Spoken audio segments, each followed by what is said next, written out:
Hello friends, welcome back to my channel দাদা study centre. তো বন্ধুরা, আজকের এই ভিডিওটিতে আমার আলোচনার বিষয় হলো পঞ্চম শ্রেণীর যে গণিত বিষয়টা আছে, সেই পঞ্চম শ্রেণীর গণিত বিষয়ের তোমরা প্রত্যেকে তোমাদের বইয়ের 198 নাম্বার পেজটি খুলে নাও। সেই 198 নাম্বার পেজেরই অঙ্কগুলির সমাধান করা হবে বন্ধুরা।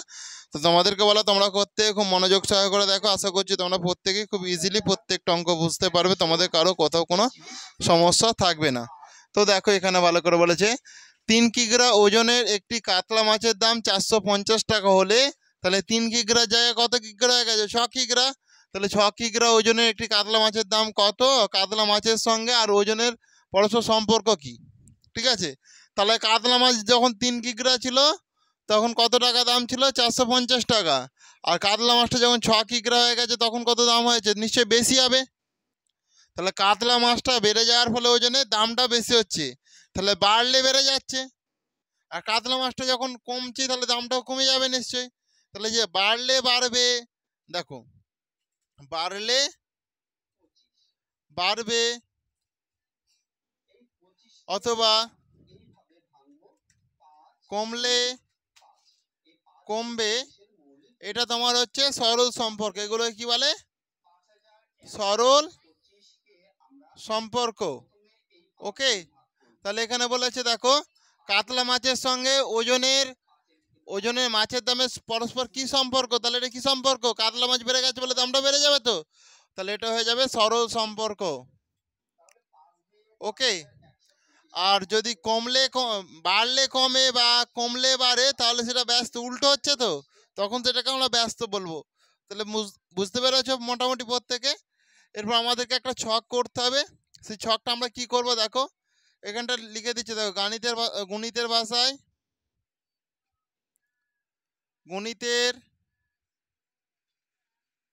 ভাষায় সমস্যাটি হলো, এখানে দেখো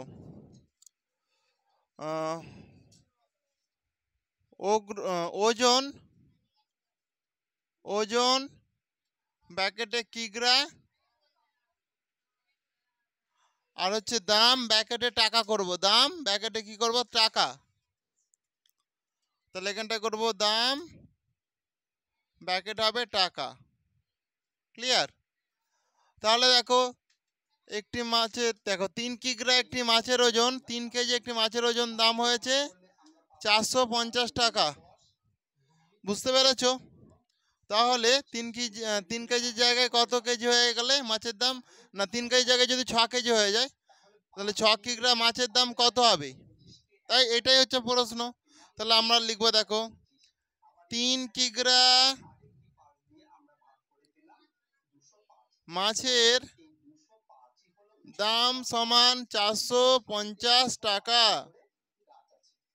ওকে, তাহলে 1 কিগ্রা মাছের দাম, তাহলে 1 কেজি মাছের দাম কম হবে নাকি বেশি হবে? তোমরা বলো, 1 কেজি মাছের দাম কম হবে নাকি বেশি হবে? কম হবে। তাহলে কম হলে আমাকে ভাগ করতে হবে নাকি গুণ করতে হবে? ভাগ করতে হবে।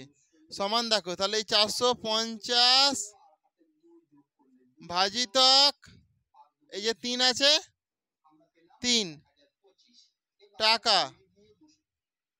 ওকে, এবার সমান দিয়ে তুমি করতে পারো, সমান ড্যাশ টাকা সমান, এখানটায় দেখো আমি করে দিচ্ছি। তাহলে তুমি 450 যে আছে, একে তুমি 3 দিয়ে ভাগ করো। 3 একে 3, 1 5, 3 5 15, 0 0 0, তাহলে হয়ে যাবে 150 টাকা। হয়েছে 150 টাকা হয়ে গেল। কিন্তু আমাকে বলেছে কত কেজি মাছের দাম বের করাতে? 6 কেজি। তো অতএব 6 কিগ্রা মাছের দাম, তাহলে 1 কেজি মাছের দাম কত টাকা? 150 টাকা হয়েছে। তাহলে 6 কেজি মাছের দাম বেশি হবে। তাহলে বেশি হলে কি করতে হবে? গুণ করতে হবে।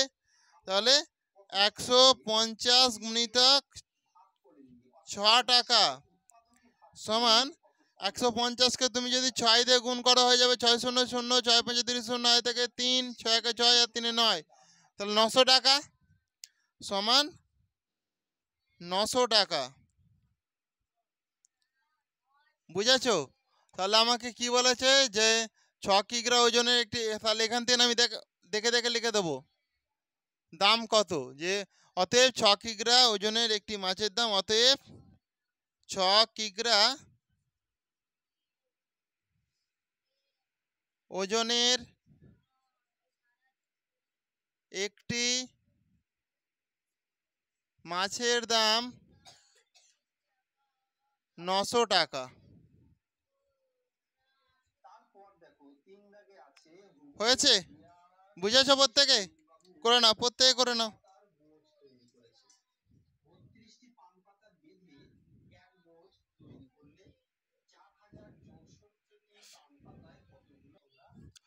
তো বন্ধুরা, এরপর তোমরা প্রত্যেকে 2 নম্বর অঙ্কটা ভালো করে মন দিয়ে দেখো। 2 নম্বর অঙ্কটাতে বলেছে, দেখো সুলেখা 120 টাকায় 8টি খাবার জলের বোতল কিনে আনলো। সে 5টি একই মাপের জলের বোতল কিনতে চায়। তাহলে সুলেখা কত টাকা লাগবে সুলেখার? তাহলে জলের বোতলের সঙ্গে খাবারের সম্পর্ক কি? টাকার সম্পর্ক কি? আমি যদি জলের বোতল বেশি কিনি কি হবে? টাকা বেশি লাগবে। আর জলের বোতল কম কিনলে টাকাও কম লাগবে। তাহলে কি সম্পর্ক হবে? দুটোই তো, কমলে কমছে কিংবা বাড়লে বাড়ছে, তাহলে সরল সম্পর্ক হবে। সেই জন্য আমি লিখে দেবো, দেখো জলের বোতলের সঙ্গে টাকা সম্পর্ক হলো জলের বোতলের সঙ্গে টাকার সম্পর্ক হলো সরল সম্পর্ক। ওকে, তাহলে এটা হচ্ছে সরল সম্পর্ক। অতএব গণিতের ভাষায় সমস্তটি হলো গণিতের ভাষায় সমস্যাটি হলো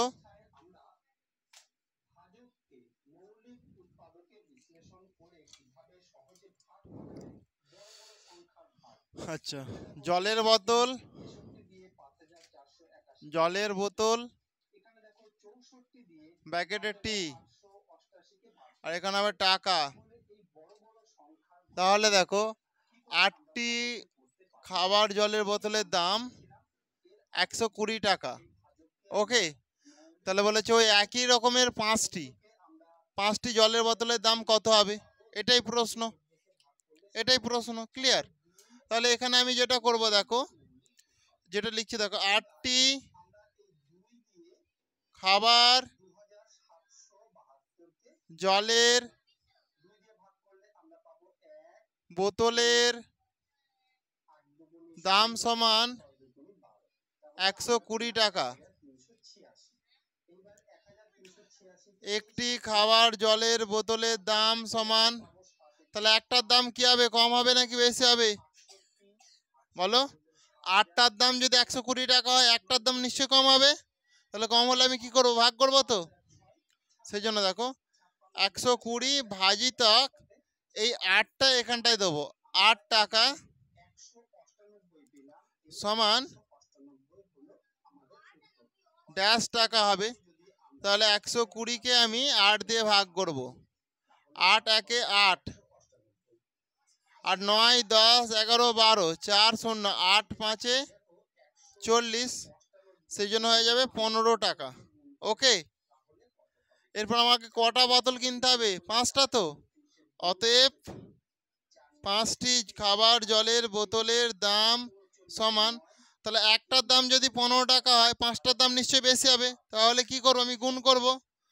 সেই জন্য দেখো 15 গুণিতক এই 5টা আমি এখানটায় দিয়ে দেবো। 5 টাকা সমান 15 5 হয়ে যাবে 75 টাকা।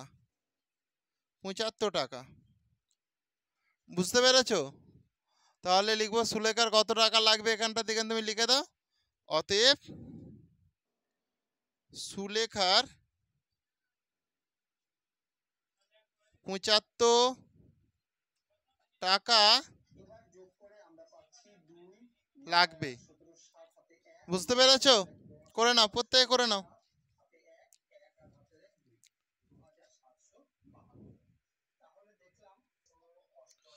দেখো, দীপেন বাবু তিনেরটা যেটা বলেছে, দীপেন বাবু হাট থেকে 480 টাকায় 6টি গামছা কিনেছেন। তাহলে 480 টাকায় কটা গামছা কিনেছে? 6টি গামছা। এবার বলেছে তিনি যদি 4টি গামছা কিনতেন তবে কত খরচ হতো? তাহলে নিশ্চয় কম। 6টা কিনতে তার যদি লাগে 480 টাকা, তাহলে 4টি কিনতে নিশ্চয়ই কম খরচ লাগবে। তো কতটা কম সেটা আমাকে দেখতে হবে। তাহলে দেখো, গামছা যা কমে গেছে, দামটাও তো কমে গেছে। তাহলে কি সম্পর্ক? কমতে সবই কমে গেছে, তাহলে সরল সম্পর্ক। আমি আগেই বলেছিলাম, কমলে কমবে, বাড়লে বাড়বে, এগুলো কি সম্পর্ক? সরল সম্পর্ক। তাহলে দেখো, এখানে গামছার সঙ্গে টাকার সম্পর্ক হলো সরল সম্পর্ক। তাহলে দেখো, লিখছি গামছা ও টাকার মধ্যে সম্পর্ক হলো সরল সম্পর্ক। ওকে, আমরা যেটা লিখবো, দেখো, অতএব গণিতের ভাষায়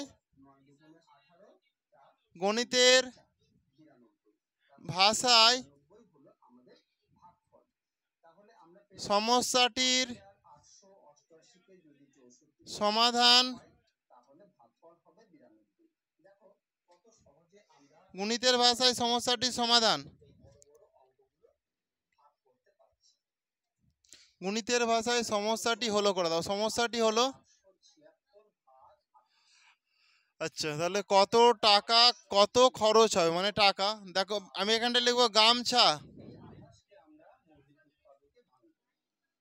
গামছা, ব্যাকেটে টি, আর এখানটায় লিখবো টাকা। ওকে, তাহলে 6টি গামছার দাম হচ্ছে 480 টাকা। 4টি গামছার দাম কত? এটাই হচ্ছে প্রশ্ন। তাহলে আমি তো এখানে লিখতেই পারি যে 6টি গামছার দাম হলো 6টি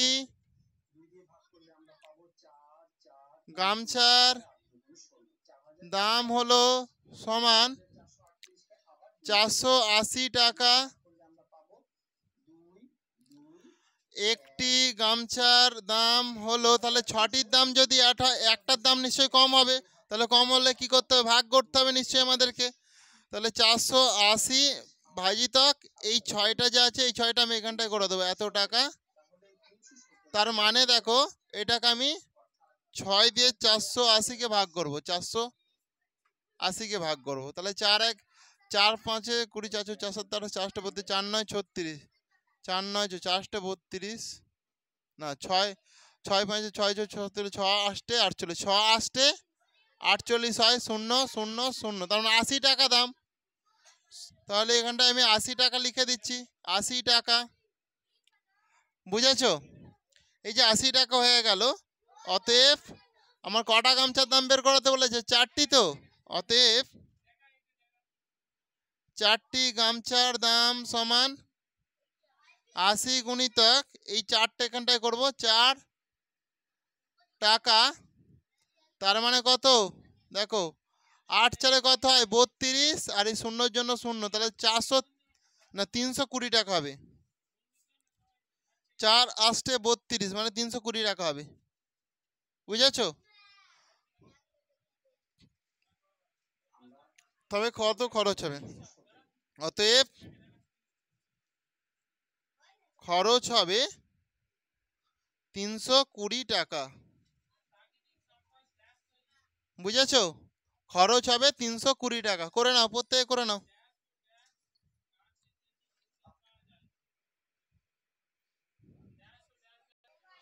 তো বন্ধুরা, তোমরা প্রত্যেকে 4-এর দাগের অঙ্কটা খুব মনোযোগ সহকারে দেখো। এখানে বলেছে যে হাবু, আচ্ছা, মোড়ে বাইকে চেপে 4 ঘন্টায় 100 কিমি পথ যেতে পারে। তাহলে 4 ঘন্টায় কত কিমি পথ যেতে পারে বলেছে?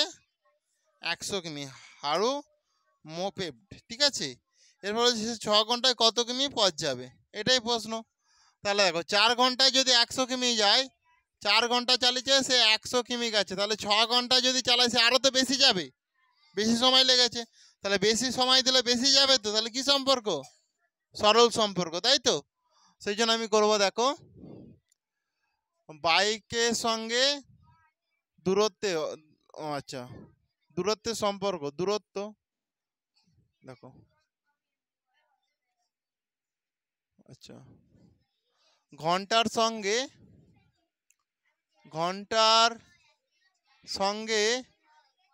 এটা তো ঘন্টা, এত ঘন্টা পথ যদি তাকে, এত ঘন্টা যদি সময় লাগে তাহলে এত কিমি পথ যাবে, মানে ঘন্টার সঙ্গে দূরত্ব ব্র্যাকেটে কিমি, দূরত্বের সম্পর্ক হলো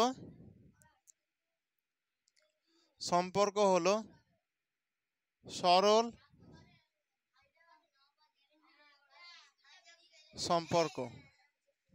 সম্পর্ক, ক্লিয়ার?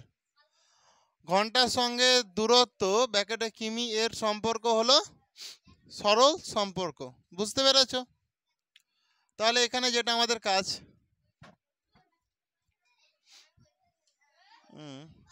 আরো মোপেড বাইকে চেপে 4 ঘন্টায় 100 কিমি পথ যেতে পারে, তাহলে সে 6 ঘন্টায় কত কিমি পথ যাবে? তাহলে গণিতের ভাষায় আমি লিখবো, এবার লিখবো, দেখো গণিতের ভাষায় সমস্যাটি হলো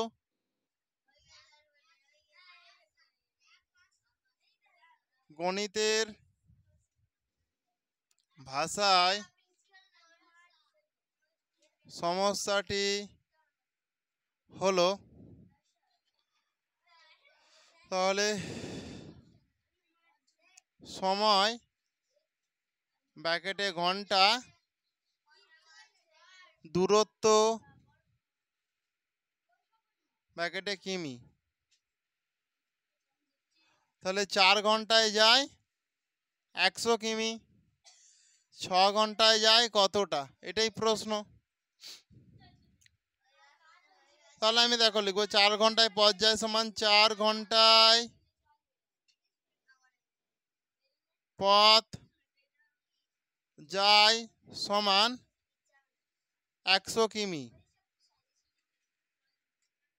অতএব 1 ঘন্টায় পথ যায়, তাহলে 1 ঘন্টায় নিশ্চয়ই কম যাবে, 4 ঘন্টায় যদি 100 যায় 1 ঘন্টায় তো কম যাবে, তাহলে কম গেলে আমি কি আগেই বলেছি ভাগ করতে হবে, তাহলে 100 ভাজিতক 4 কিমি